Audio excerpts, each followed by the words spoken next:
Hi, my name is Avery Fowler. I am 24 years old and I got a liver transplant. Hi, my name is Carla Fowler, and I was his donor for the liver transplant. Charlene Rogers, Vice President, BahamaHealth. Andy Fowler, husband and father of my son Avery, who is a recent liver recipient, and my wife Carla Fowler. It started with ulcerative colitis, and I think from there it spread to the liver. And we didn't find out about the liver, I want to say like probably 1 or 2 years after that. Mhm. Yeah, 2016. That's when my doctor in Nassau, Bahamas referred to me a doctor in Miami, and that's when she told me that I have autoimmune hepatitis. And so it just kind of spiraled from there. Avery went to school. He developed number of different symptoms that were uncomfortable for an individual, for a teenager of his age. And I remember specifically one day he came home and he walked home and he went to the bathroom and I heard the cry in his voice. At this time, it's still emotional because it was like, Daddy, something's not right. There's some pain here and something's not right. So immediately, you know, we had a local doctor that we were seeing. We took him there. They did some evaluations. At first, the initial stage, you didn't know how dangerous or how severe ulcerative colitis would have extend his condition. But we researched, Google everything, and I think that really had us over the top. Me and my husband, we sat up through the night just investigating the ulcerative colitis, and we realized the different disorder, having it for a long period of time, what will cause uh, the liver damage. So there are high fevers, a lot of fevers. The jaundice got worse, and so when we went to Miami, we had to do an extensive testing, operation, liver biopsy, endoscopy, and they discovered that one of our worst nightmare was PSC, primary cirrhosis cholangitis, to the scarring to the liver. He was first referred to a doctor in Miami, and it was the doctor actually, after further evaluation, to determine he had PSC. It was a thing of them wanting to use it as a precaution to be safe to put me on the transplant list. But I was told I wasn't going to get it for around like 5, 10, 15 years around that time. So initially when they told me that, I was like, okay, well, if it was for precaution, I'll put my name on the list. And then I want to say 2, 3 years after that, as time went on, liver got worse and worse. And I remember them mentioning to me, one of the doctors at the time was like, is there any reason why you're not getting this liver transplant any sooner? Well, well, let me start off to say that we had to go to ultimate Father who knows and everything. So I had to fast and pray that, God, if this is what you is happening, I need you. I need you to direct me and to let me know if this is what you'll have me to do. So if in my fasting and praying, one of his voice, he told me that this is not unto death, this is for my glory. And so I said, okay, God, if this is for your glory, then you will provide, and you will provide for it. You will have everything set up. You'll have my body be ready to donate, because I don't think at the time physically my body was ready to donate. So I had to do a lot of cleansing. But when the doctor told us in the initial state in the office that she's going to put him on the waiting list, I'm like, and Avery's like, well, look at God, and I was like, did you hear what she just said? He's putting you on the waiting list for a liver transplant. and and he wasn't baffled or moved or anything. And reality hit when we had to do all the testing, um, and then you realize that you're really going through this process after the fact, that you see all the different tests that you have to do, multiple tests to have, so they could be sure that I'm ready to to get it. So that was 2019 that we had to, that they had us in meeting discussion, did some tests on Avery. We had almost like we were in a classroom, Yeah. explaining all the details of the transplant. It's pros and cons and all of this different stuff that has to be done. So Avery condition worsened that year, and 2020 is when we had to, they did massive testing on me. So I would say about a year, when we really just a year having to make that decision. They, early 2020, he got really, really sick, swollen, like his stomach was swollen, his legs, everything was swollen. Jaundice was, you couldn't really see, no white in the eye. It was just unbelievable. He was in the hospital a lot.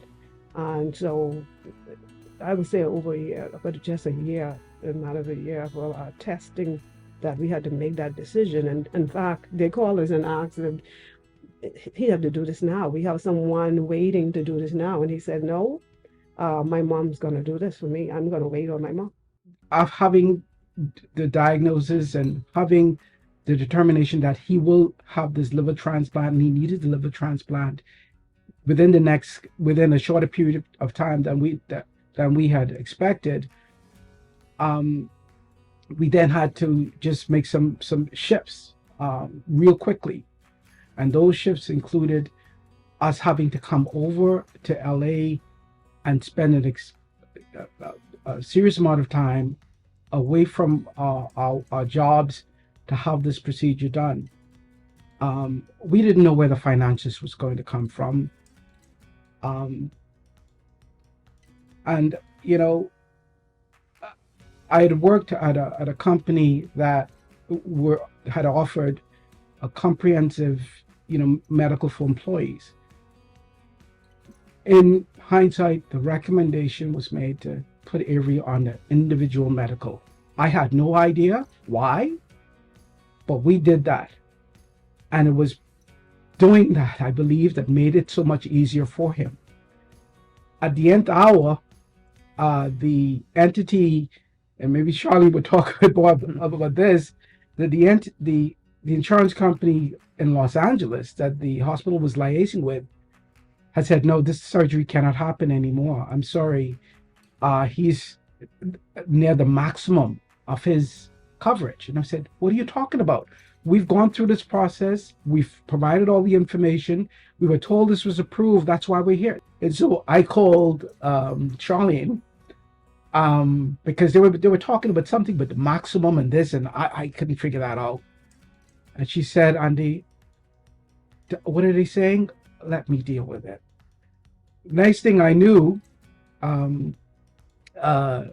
think I got a call and they said that it was back on. I'm eternally grateful to, the strong support team and the entire team here at BahamaHealth. With a comprehensive major medical, even if the initial prices have a tendency to spike above that lifetime maximum, having a good relationship, with the various medical providers, we were able to negotiate, and we got an amazing discount where we were quite confident that BahamaHealth was able to take care of Avery's medical needs for the process, both the surgery and all of the post-operative care that he would have needed along the way, inclusive of the coverage for his mom as his donor.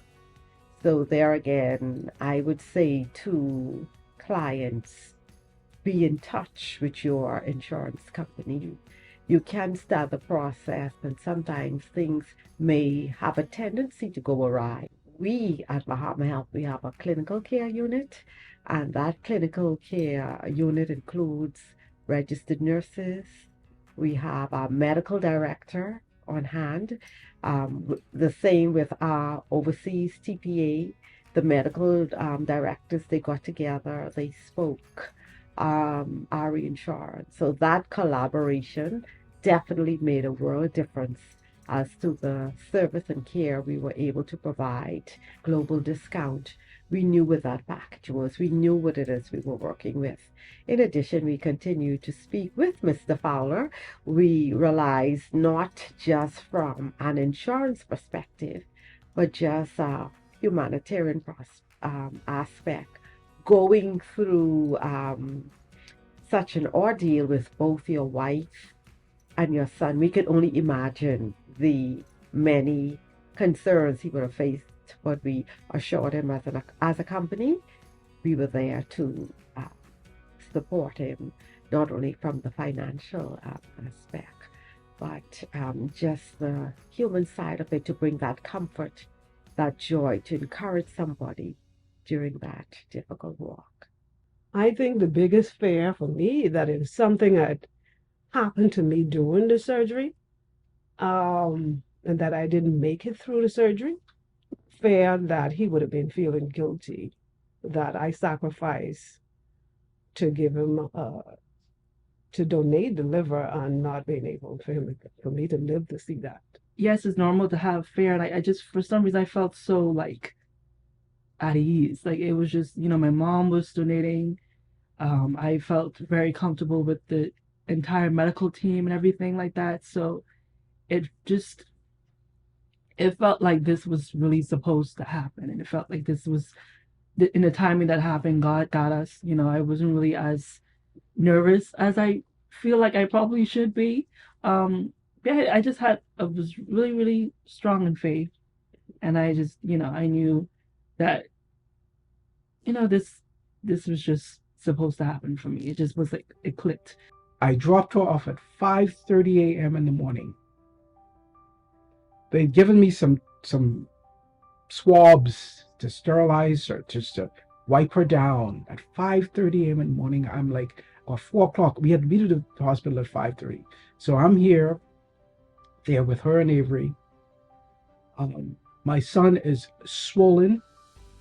He was swollen when we first got in Los Angeles. All of his limbs, everything was swollen.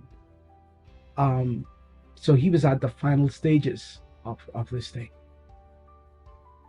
And so I had to drop my wife to the hospital, walked her there, and there was an empty feeling.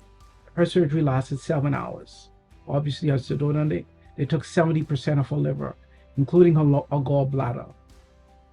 They harvested the liver, and then I think Avery had to go in first just to make sure I prepared.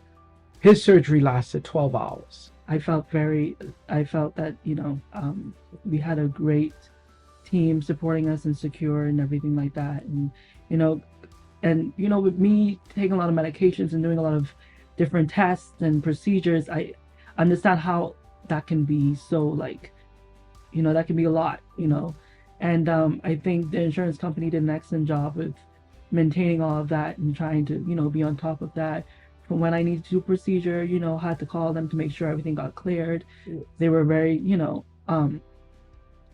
very alert and very on top of it, as as it should be. And I am very grateful for that as well, that I have great insurance to be able to, cover everything that needs to be covered, because it was a lot of tests and, still a lot of medication till this day, that went down obviously over time. But like I said, I feel like they were very on top of it, and I'm once again grateful for that.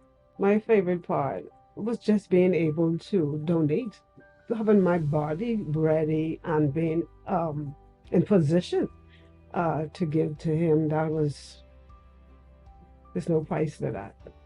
There's absolutely no price. I would do it again and again. Just to have that opportunity to save his life. That's priceless for me. that community is so, so important. We have families and friends, and we felt the prayers of even our Yeah. church family praying for us, and having a strong and support system to be able to navigate you through the process. And for us, having our insurance agents and team that will secure you, secure you to help the burden a little lighter when you have that insurance at the back, just to be able to cover you, and having a team to do that is so important. But to know that you will make it through the process. I remember them telling me that being a donor, you experience pain more than the recipient. And I told them, pain I could handle. Nauseousness I couldn't handle. I said, so whatever you do, make sure you get me something for the nauseousness. That I remember them putting a patch behind my ear to help me through the nauseousness. But I would say do it, because the waiting list, you have to wait, is unfortunately, the waiting list is so long, someone have to die, just to think about that. And you're not sure that that even is a match. You do have to go through that process. But if you're doing a live donor, your process is so much, it's higher for you to get that done, and better, that you could just feel like you could help a life. That's so important, to be able to help a life. So I would say, once you pray about it and let God direct you, I think, I'm telling you, I feel good. My body is not hurting 2 years later. Look at us. It was only God. So just know that you trust Him in the process. I definitely feel like I have more of my mother's personality. I mean, I had it before, but I definitely feel more. She has this sense of just, positivity, and that's just faith running through her veins. Like I said, I had it before, but it's just much more intense. I realized, like, I'm getting more and more like my mom. I always tell people it's like I literally have a piece of her in me, and it just grew into this big liver, and now it's like both of us tied to one another. And I will always be so grateful that I could say that my mom, donated to me. This process has taught me the importance of family, having those strong family connections, having a relationship. Well, first it should be our God and Father, having that strong relationship, being well grounded, and continue to build and nourish that. Having a relationship with your family members.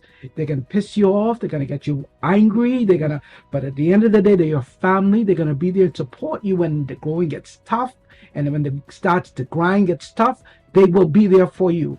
Your job, if you're employed, that employer, that colleague, when you think that they just to be mean and vindictive, trust me, when the going gets tough, if that relationship is strong, they will be there for you. It was a journey. I think I would say that. It was definitely a journey. There were ups and downs, but there were definitely moments where I just felt like my condition was kind of like taking away from my life in a sense. And then there were moments when I got back into like, this is adding to my life. This is a part of me. This is a part of my story. And I'm very grateful that I have this new beginning. I would always say, like, with when my old liver was taken out of me, it just felt like old people, old things, old situations were just kind of fading away. And then when I got my new liver, it just felt so new. It felt like I had a second chance at life because I did.